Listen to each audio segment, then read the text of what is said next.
హల్లెలూయా. ఇది నా వాక్యము. యోమ్ దే పిరీం 23వ తారీఖు 12వ నెల 2025 సంవత్సరం.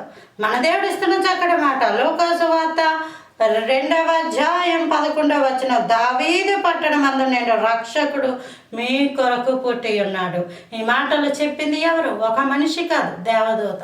ఎవరితోటి? గొల్లలతో ఈ మాటలు ప్రకటించాడు. ఏమని ప్రకటించాడు? ఊరు పేరు చెప్పాడు. దేవుడికి ఏం చెప్పాడంటే అక్కడ ఆ దేవదూత ఊరు పేరు, ఆ ఊరిలో ఎవరు పుట్టారు అన్నది చెప్పాడు, ఎవరి కోసం పుట్టారు అన్నది కూడా చెప్పాడు. ఊరు పేరు చెప్పాడు, ఎవరు పుట్టారు చెప్పారు, ఎవరి కోసం పుట్టాడో కూడా దేవదూత అక్కడ ప్రకటించాడు. ఏంటి ఆ ఊరు? దావీదు పట్టణం. దావీదు పట్టణం అంటే అర్థం ఏంటి? దేవుని చిత్తానుసారుడు, దేవునికి ప్రియమైన వాడు, దేవుని యొక్క హృదయానుసారుడు.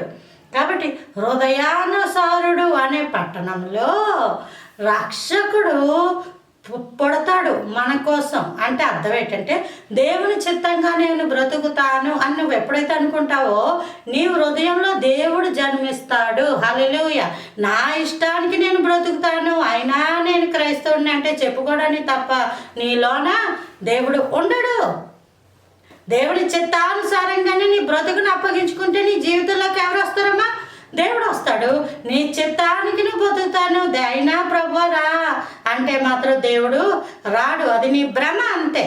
అది నీ భ్రమ. దేవుడు ఉన్నాడు అనుకోడు నీ భ్రమ. దేవుని చిత్తమే లోకంలో జరుగుతుంది. సూర్యుడు దేవుని చిత్తానికి లోపడ్డాడు, చంద్రుడు దేవుని చిత్త ప్రకారమే జరిగాడు. ఆదికాండం 1వ అధ్యాయంలో ఉంటాయి. ఇది సూర్యోదయం, సూర్యాస్తమయం, చలికాలం, వేసవికాలం, శీతాకాలం, ఋతువులు, ఇవన్నీ ఆయన చిత్తం, ఆయన కాలక్రమంలో అవన్నీ జరుగుతూ ఉన్నాయి. ఇంతలా ఉండి అంతలా ఆవిరైపోయే ఒక మనిషి బ్రతుక్కి మాత్రం నేను నా ఇష్టం, నాకు ఇష్టమైంది అని మాట్లాడుతుంటారు. అలాంటి వాళ్ళ జీవితాల్లో దేవుడు జన్మించడు. కానీ ప్రభువా నీ ఇష్టం, ప్రభువా నీ చిత్తం, నీ చిత్తానుసారంగా నన్ను నడిపించు అనుకున్నప్పుడు దేవుడు వాళ్ళ యొక్క హృదయాలలో జన్మిస్తాడు. Praise the Lord. ఆమేన్.